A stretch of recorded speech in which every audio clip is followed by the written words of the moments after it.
For many, hair remains to be a symbol of beauty that assists in differentiating people. Yet the cultural connection African Americans have with their hair makes it an expression of identity that they were previously stripped of. Braids date back to 15th century West Africa, where hair was an identifier of age, religion, rank, marital status, and family group. But the start of the slave trade robbed Africans of their identity, as slave heads were shaved for sanitary reasons as well as to make them unrecognizable to each other. In an effort to preserve their culture, slaves began braiding their hair once more. Beknos Bayoho was the first to develop the idea of creating maps and delivering messages with hair, as well as hiding seeds in hair to grow crops after slaves' liberation. In the 1940s, the perception that black women with straight hair were better adjusted prompted the popularity of chemically straightened hair known as good hair. In the 1960s, the Black Power movement shifted the outlook on natural hair as it became an expression of cultural and political progression. Many devote the beginning of the natural hair movement to Cicely Tyson, who was the first woman to wear cornrows on television in her appearance on East Side, West Side. But in 1979, the natural hair movement was overtaken when white actress Bo Derek wore cornrows in the movie 10. She was given full credit for the hairstyle, and many began calling them Bo braids. This same look on a black woman was called unpretty, ghetto, and unprofessional, leading many to lose their jobs with employers who argued that hairstyle did not fit corporate image. The most prominent court case of this was the Rogers v. American Airlines case in 1981, where Renee Rogers argued the airlines was discriminating against her when they passed a policy prohibiting braids. The court dismissed her claim that the hairstyle reflected the cultural and historical essence of black women and ruled in favor of the airline.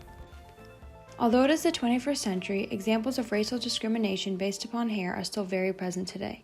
In 2018, a young boy from Florida named Clinton Stanley Jr. was expelled after going to school sporting dreadlocks.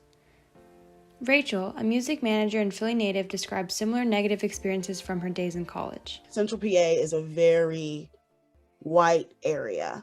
And this girl came up to me and was like, oh my God, like, I love your hair. Because I had my hair out. Like, I was wearing a fro my freshman year of college. And she came up and she just put her hand in my head. Like, oh my gosh, I love your hair. And I was like, you're a stranger. Like, you're literally someone that I do not know. And this, like, people touching people's hair is a very common, that's a common story. It just depends on where you are. You can be at the supermarket. You could be at your job. You could be wherever. And the fact that she felt like it was okay for her to do that was, one, completely terrifying for me. And then on top of that, like, how embarrassing. Over the past several years, a record of $450 million has been spent by the Black community on hair products, a staggering amount that some resources believe can be because of the mounting pressures placed upon people of color to resemble the white supermodels which the U.S. has lusted over for generations. Not surprisingly, a Duke University study along with the Dove Company found that on average, women sporting ethnic hairstyles received lower scores when rated on how professional they appeared. It's because of these cold statistics and generations of systematic oppression that we are presented with a problem which cannot be solved easily.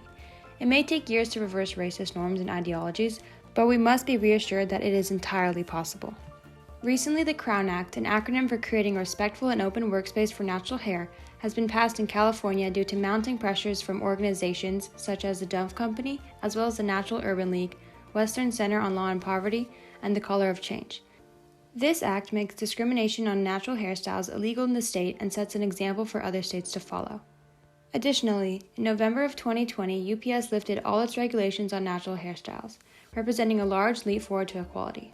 As hair continues to come up in news, Rachel would love for all of us to continue to remember. For people who are afraid to wear their natural hair, I would say embrace it. Don't do it because somebody else makes you feel like you need to do that. Do that because that's what you want to do and that's who you are as a person. Don't shy away from that. Whoever you are is who you are, and that's awesome and it's beautiful and that should always be celebrated.